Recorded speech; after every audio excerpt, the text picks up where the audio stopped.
Hello everyone, welcome to STEM is Femme. STEM is Femme is a podcast and it's a series designed to showcase women and men in the AEC industry, breaking barriers. The podcast shows both the struggles and what advocates can do to help, as well as stories of overcoming obstacles.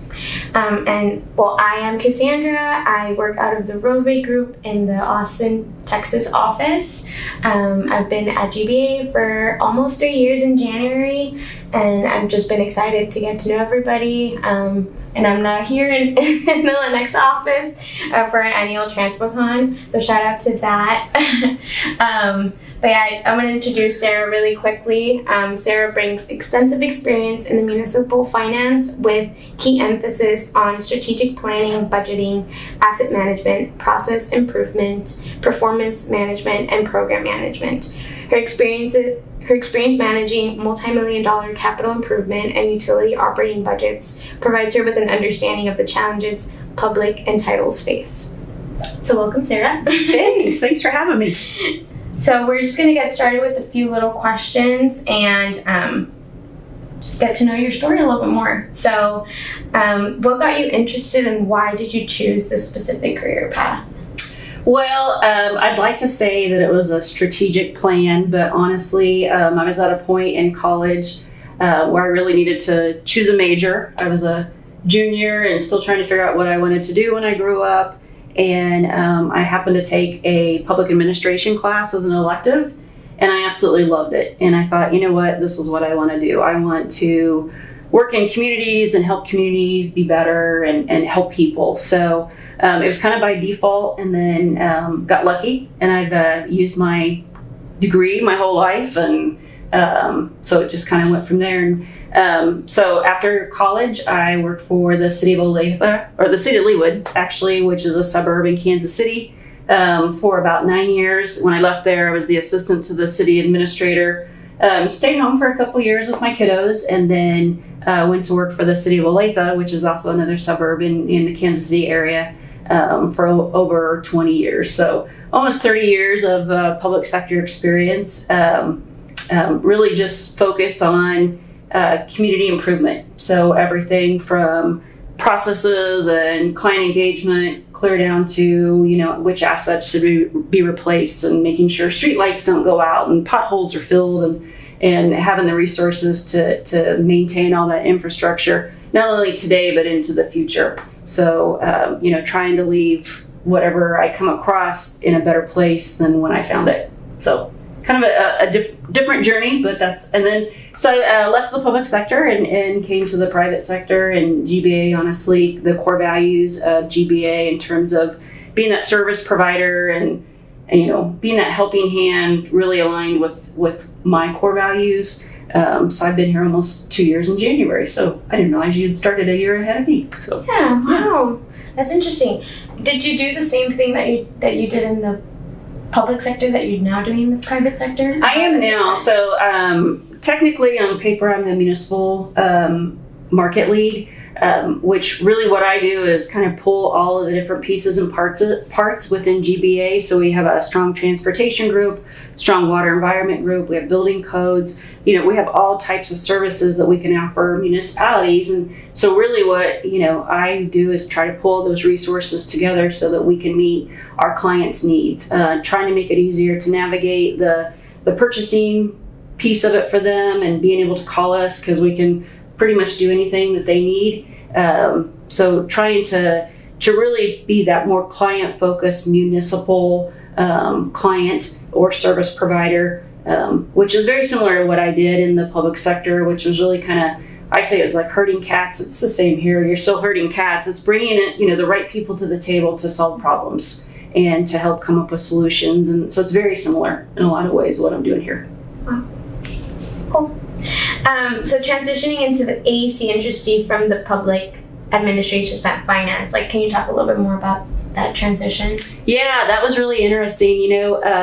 I thought I was prepared for the difference in the shift in terms of, on the public side, you're collecting revenues, whether it's sales tax, revenue, property tax, to help provide services, and those services are then available to everybody. Obviously on the private side, the objective really is to provide those services, but to be financially, to make money. Yeah.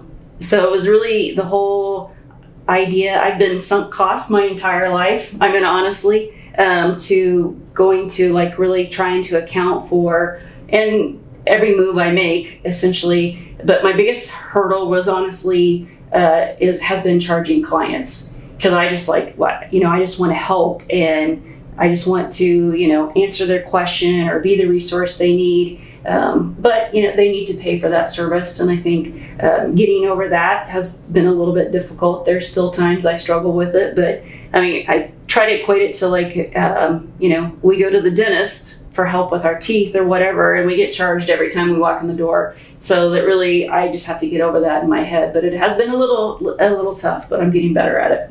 Yeah. What was has been the challenging conversation that you had to have, or?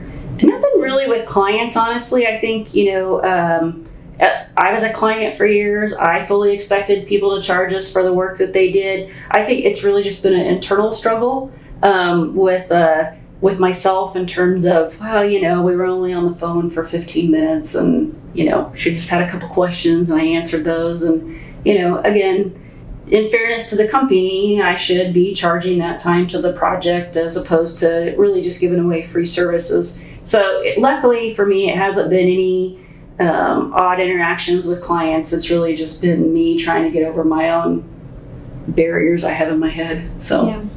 So again, to the challenges and struggles, what do you feel has been your biggest challenge, struggle, or your biggest success in your professional setting or personal setting? Well, I think a couple. So I was very fortunate at the city of Olathe. Got a lot of opportunities, honestly, a lot of jobs that I really wasn't technically ready for. But I feel like the leadership there had a trust in me, and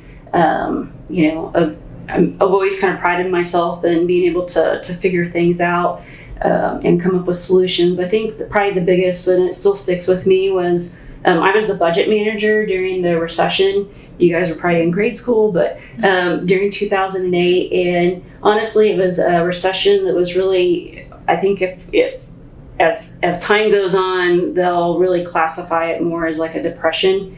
The private market tanked, sales tax tanked, property values tanked. I mean, it was kind of the perfect storm. And to navigate, through that, the city of Olathe ended up over a 2-year period cutting $30 million from their operating fund, and that directly impacts service levels. So we had to lay off a lot of people. We laid off 20% of the workforce. And, I've always, again, kind of been able to compartmentalize, this is business and this is just the way it has to be. And unfortunately, some people are going to lose their job. But it's really hard when you're looking at a list of who should go and who should stay. And that really stuck with me. I think also in a good way that it really made me think a little bit more. I'm kind of had to always kind of shoot from the hip and been successful with that. But, when you're starting to talk about the impact on people's lives. So that was a real challenge. But I also think, every challenge is an opportunity. And so you grow from that and really figure out who you want to be, which is a continual thing. But, I think it's helped me in terms of making decisions going forward, not only in the public sector, but in decisions over in my new role, on, what impression, what do you want to leave people with? What are the things that you want to leave them with? And, it does sometimes come down to business, but also the way you handle that business is very crucial. Yeah, that makes sense. What do you think, what personal skill do you think you needed to use to communicate, laying people off? I think what I really had to dig deep into was, I'm very process oriented, and I can tell you why, something should go the way it should. I vetted it, the numbers make sense. Mm-hmm. I really had to dig deep into that personalization of it, honestly, without crumbling like a house of cards. Because there were several times that, I would go home after, I'd cry in the shower, it's just it's hard. And, but then you still have to be professional and you still have to do your job. And so really digging deep into how do you convey a message that is not going to be received well, but then also have that empathy, but also still be able to get that message across with confidence, I guess. So, there's been a lot of times in my life I have had to kind of tap into that a little bit, whether it's reviewing somebody's performance or lack of performance, or maybe not being able to meet an employee's needs on what they expected for a job versus what we need for the job. Those are all tough conversations, and anyone that tells you that they like conflict, first of all, they're maybe we don't want to interact with them ever, but those types of conflict, even though they're conflict for a reason, it's difficult, and you got to come prepared, and you have to know what you're going to say and what you're not going to say and how you're going to act. And so I think all those kind of help me just be a little bit more prepared and a little bit more thoughtful in those type of interactions. Yeah, that makes sense. On the flip side, what do you think has been your biggest success in your career or personal? Biggest success? Again, I'll go back to Olathe. I wouldn't be in the position I'm at with GBA today if it wasn't for the opportunities that Olathe gave me. Again, jobs that I was not ready for, but kind of the space and the leeway to kind of figure out what I should be doing, and honestly opportunities to make changes and improve. I think that is huge. I think probably personally the biggest piece of it is I'm one of four girls. My three younger sisters, and everybody has their masters. I did not, so actually completed that a couple years ago with three very busy children in high school in sports, and completed that. So very proud of myself for being able to do that. Wish I would have just done it right after college, but that ship had sailed. So I think that's a piece of, and that type of. Luckily for me, I've always been able to incorporate the education that I got into my job. I know a lot of people don't have that, but that additional degree, that additional education really, again, helped refine my skills and my thinking, and so it's a huge accomplishment. Yeah, I think you were one of the first persons that I talked to about getting my master's, and so I want to thank you for that, because I feel like getting your perspective on things was really helpful for me in figuring out if I wanted to continue my master's in civil engineering or try something different, and right. more about the business, and which is, I think, something I would want to continue doing in the future. Yep. So just appreciate the feedback you gave me. Absolutely. Absolutely. We got to be lifelong learners, right? Yeah. So I appreciated that. Yep. So what would you tell your younger self? Like any big lessons that you learned? Well, I think probably, and I still tell myself this almost on a daily basis. It's kind of just like slow your roll. I have a tendency sometimes to move faster than other people do. I come to conclusions a little bit quicker. They haven't always been good conclusions, but I'm like, this is the way we should go, or let's give this a try. As fast as the world is changing, it's not. You know what I mean? So it's okay if we maybe take a little bit more time to make sure that we're going to make the right decision, and that we've communicated with the right folks, and, vetted the risk. But also at the same time, sometimes you just have to take risk. And if no one's going to get hurt, and if it's not morally or or ethically wrong or illegal, then let's give it a try and see if it works, and pick yourself up from that and move on. I probably more patience, and I do feel like I've gotten a little bit more patient with time, but also there's a lot of time when I'm just like, God, just shut up and be patient. This will work itself out, let everybody else get there, because life's short, and, to stress about some of those things, it's just not worth it. There's a lot of things I used to stress about that I'm like, that was such a waste of time. So, yeah. I feel like I'm like that right now. I'm like, everything is like, yeah, it's hard to do it right now, and like, no time, let's go. Right, and if I don't do it, who's going to do it? And, I think we're very similar in that regard. And, but also at the same time, I tried to find really good balance with that. Like I said earlier, I had really active kids. Fortunately, I was in a position where, I didn't miss any of their stuff. I didn't miss any activities. I was the room mom for all three. I was the concession stand mom, all that. And that stressed me out a lot because then, that work was still there to do, but I'm really glad I did that. I just wish I wouldn't have stressed about, still trying to get everything done. But, I think just trying to slow down and sometimes just enjoy the successes that you have at the moment and be good there for a while. That's really good advice. Yeah. So how did you get to where you are now, and what obstacles did you face, and how did you overcome them? Well, so when I graduated from college, I had no idea that at one point in my life I would be concerned about a wastewater treatment plant and sludge and, or concerned about the lifespan of a road or anything like that. But, and my kids make fun of me constantly, about all that stuff. Because I'll drive down a road and I'm like, man, isn't this nice? You see the concrete they got under there? They're just, anyway. But, I think all those things are so important to a community's health. Infrastructure is hugely important. I mean, to, first of all, being able to walk places, being able to get public transportation, being able to feel safe out in your neighborhood because there's adequate lighting, and all that is so important.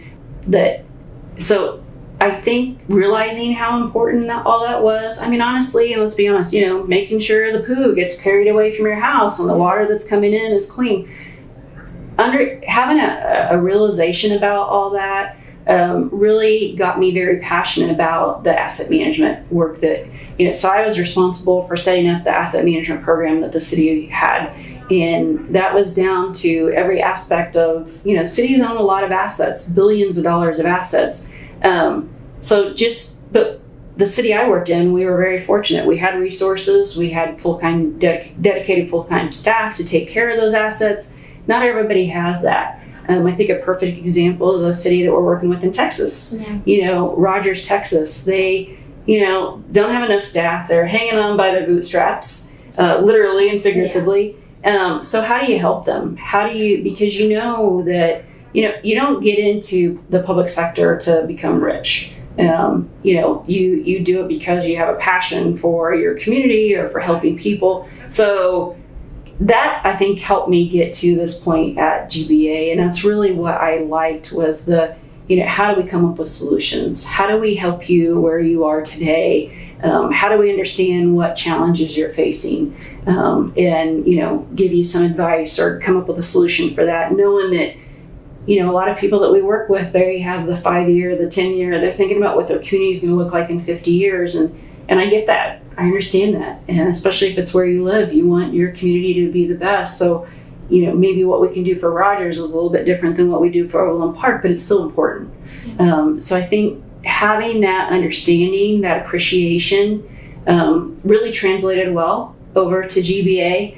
And just honestly, a lot of what I do is help try to communicate or explain that to staff. Yeah. Because I think a lot of times, especially as engineers, no diss on engineers, but it's all about project execution. This is my one project, and this is what I want to get done. Which you need that, and you need that skill and that expertise. But it's how does that play into the bigger picture? Yeah. What does that mean to the community? What are the pros? What are the cons? And so I think I get a lot of joy out of I always call myself like the local government whisperer, or the local government help desk, kind of explaining the other side to folks. And so I think that's been very beneficial for me. I really enjoy that, like I said, but also helped GBA in a lot of ways too, and just kind of understanding municipal clients a little bit better and how we can better serve them. Yeah, I feel like your team has done a good job in allowing us. I feel like with having Justin in my office, it's just learning about what GIS can do and different, how to use that as a resource for us has been just interesting. So yeah, I think it's good what you guys do. It makes the conversations between the clients, and that's just kind of dumbed down for us to understand. No, absolutely. You don't need to be a GIS expert, right? Yeah. You don't need to be an asset management expert, but you just need to know enough. And so I think really, we are definitely internal support, I think, in a lot of ways, and trying to just help in that realm a little bit. So I'm glad that's been good. Yeah, it's been really good. Yeah. All right. So what is the best piece of advice you have ever received, and how did that affect you? Oh man, I still carry this with me today. So like I said, when I was with the city of Leawood, when I left there, I was the assistant to the city administrator. He was an older guy. We actually still keep in touch. Older gentleman, honestly scared the bejesus out of me when I first was like, oh my God, I'm going to report to him. But just the nicest guy in the world. We were having like our second like one-on-one, so I go into his office and I have this, this list of problems. Here's what I've identified as these problems, and I even got a list, and I think I had it, typed up, not even handwritten. I was ready to go. And so we kind of went through it, and he let me just talk and kind of go through everything. And so then he looked at me, and I'm like waiting for him to say, okay, let's do this and this and this. And he goes, okay, you go back and come back with solutions that we can talk about, and then we'll go from there. And I was like, oh yeah, that's what you pay me for. And it was just kind of one of those, anyone can identify problems, right? So, unfortunately, I think that's kind of human nature. It's like, well, listen, 45 things can go right, and then you think about the one thing that didn't go right. Anyone can do that, but really, I mean, what we are paid to do, whether you're, an engineer or, my role, or, I mean, if you're working at, Cane's or whatever, I mean, you're there to provide a service and a solution. I'm hungry, I have a problem, I go in, you give me something to eat. Yeah. Our job is to come up with solutions. And I think, honestly, the leeway, the kind of the nice way he handled that, and the leeway he gave me to, he certainly could have told me what to do, and that would have been a lot quicker, and it would have gotten done right away. But, that didn't tap into what I had to offer at all, in terms of a different vantage point, some creativity, a different way of doing things. So that is kind of how I tried to approach my own career. Whether solutions were solicited or not, I came with, what I mean? But also that everybody that I've worked with too is these are all great and valid, and, but what are some of the solutions? And that's hard sometimes, because I can be very direct, it's like, well, we do this and we do this and do this. Yeah. Well, that doesn't help you grow as an individual. That's a one-sided view. That is my way of solving it. That, there's a lot better ideas out there than what I have. And so that's one way that I've used that for myself, but also try to cultivate the people I work with on, got it, but what are some of how do you think we should solve this? Or what do you think our next step should be? Yeah. So, what do you do if you can't find a solution to a problem? Well, there's been plenty of those too. And I think that's where you kind of get back into that. You have to identify whether the risk of maybe going with not the ideal solution, or hey, let's try it and see what happens. Yeah. Again, if, no one's going to get hurt, and, you can't do this when you're like designing a bridge or a road, but you know what I mean? You have to just kind of weigh the, what's the downside if this doesn't work? And if there really is no downside, then let's try it and see what sticks to the wall. And if nothing does, then we go back to the drawing board. Or, maybe we got to pull in different resources to look at this in a different light than the folks that we have pulled together. But, there's been definitely plenty of, and like I said, I've made plenty of bad decisions, but, part of that is, you grow from failure. People always talk about that. You learn the most from failure, but it's, again, I think you just weigh it and decide how risky is it, and, what's your alternative, and give it a try, and if not, go back to the drawing board. Yeah. What advice would you give to others in the industry? I think back now, I always had a lot of allies, and I don't necessarily, when I started working, I'm at the tail end of my career, and I'm perfectly fine talking about that. I hope to be retired within the next 10 years, and So having allies and even mentors to a certain extent was really kind of new language or new, but I've always had allies. I mean, there's still people that I'm in contact with that I worked with 25 years ago. We only see each other once every 20, but they were really important in my life. And I think I sought that out kind of unintentionally, to get that, you have to have those people that you bounce ideas off of, or, you go in and say, like, am I going crazy? Is this, should we be doing this? How should we be doing this?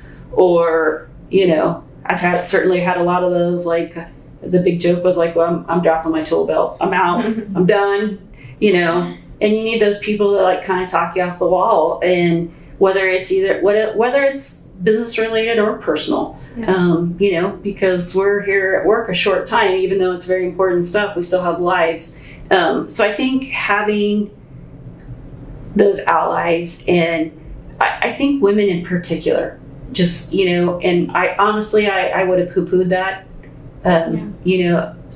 probably 25 years ago, just because, I'm a big believer in who's ever most capable, whether it's male or female. But I also realize that, we have some disadvantages that maybe not the whole population has. You have different disadvantages than I do. I mean, I'm a white female. I'm not a Hispanic female.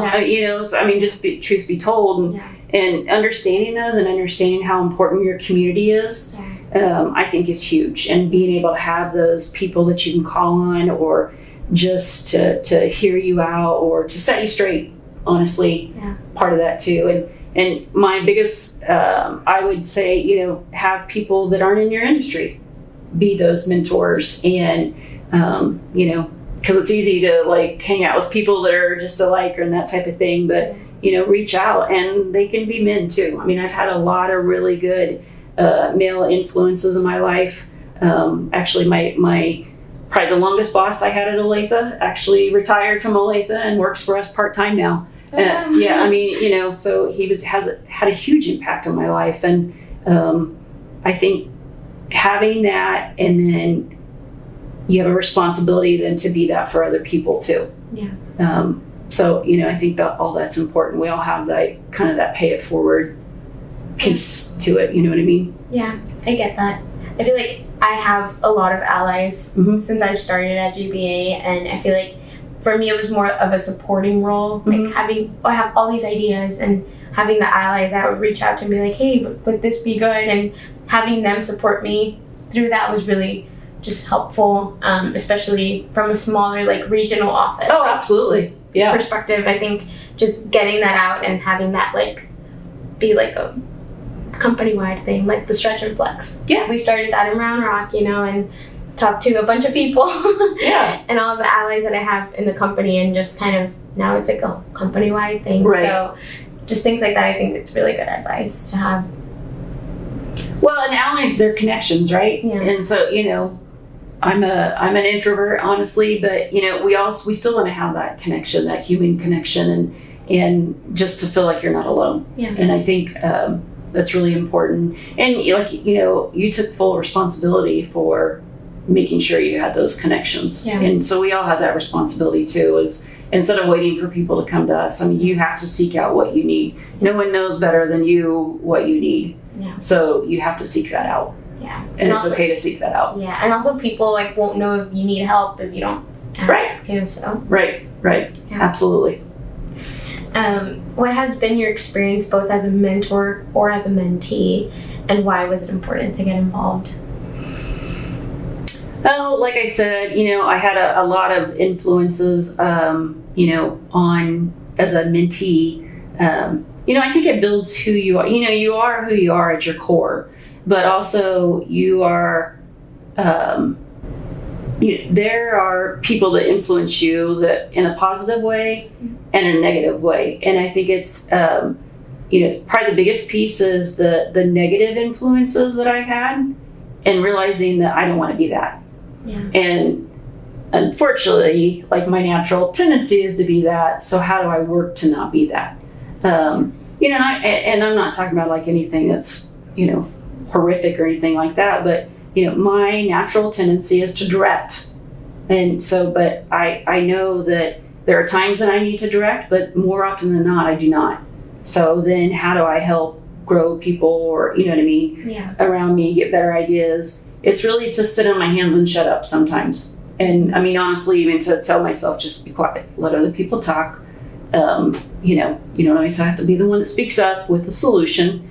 Let other people talk and then see what happens. So I think that piece of it, so trying to learn from what I want, what I don't want, what I should be, what I want to be, and then trying to correlate that to, people that I'm mentoring, I guess.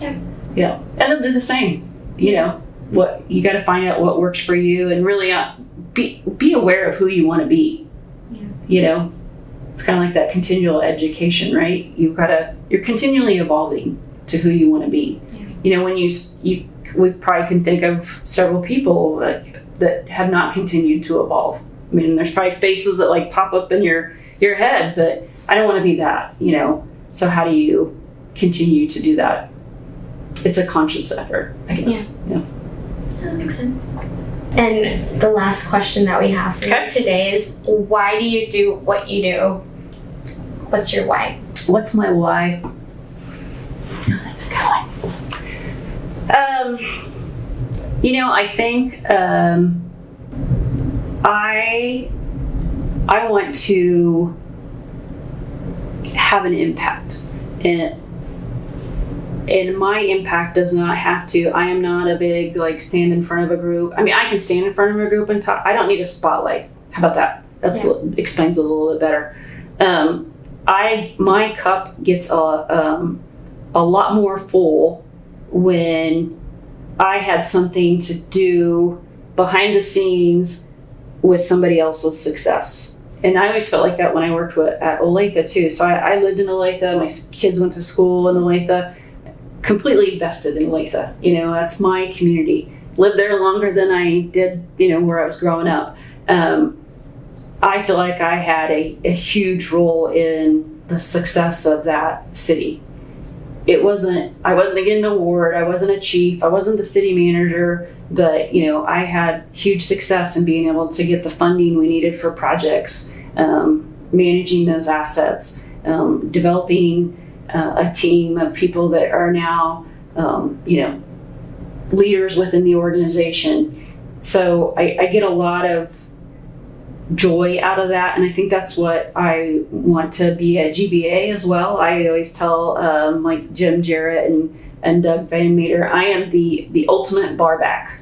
So do you guys know what a barback is? No. Okay, so the barback is not the bartender, right? They're not the ones making the drinks, but they're not that they're flipping the glasses and talking with everyone, but they're the ones that make sure you have clean glasses, you have plenty of ice. When the tequila's out, there's another bottle ready to go. I mean, that's really what I like. I like to, and I feel like I am starting to bring a lot of that to GBA. Even like we talked about, being kind of the local government whisperer. I like being it. Hey, here's maybe a way you could approach that client, or here's kind of probably the client's perspective of what they're thinking about this project. I'm not the one out there doing the project. I just like supporting that effort, to make us all better. And make, I want GBA to be a great brand. You think GBA, you think great things and great people. And so that's I guess what was the question? What I want to bring? My call to action? What was your why? My why. That's my why. Yep. Nice. Yep. That's a good way to end it. The questions. So all the questions that we asked you today, I guess, what would be the biggest key takeaways you want the audience to take from this? Okay, I got a couple. So, give people opportunities when they're not ready. Somebody's got to believe in them, so why not you? Let people come to the table with solutions. I think let them dig in deep and figure out different alternatives and things to come to the table with. I think the other one is, you have a responsibility to develop and yourself and seek out those mentors and seek what you need from people to be, not only happy but also successful. And then you have a responsibility to carry that on in the organization. And I don't think you don't have to be a 53-year-old woman to do that. I mean, you can do as a new employee right out of school. You can do it in your mid-30s. We all have that responsibility. It's not just for the people that are on the tail end of their working life, but you're only going to get out of life what you put into it, right? So same thing about a job. I love that.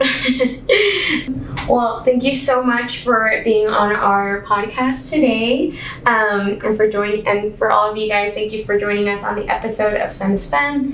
Thank you, Sarah, again for sharing your story and your transition into the AEC industry and why you do what you do. And we will talk next time on the next episode of Femme. Thanks for having me.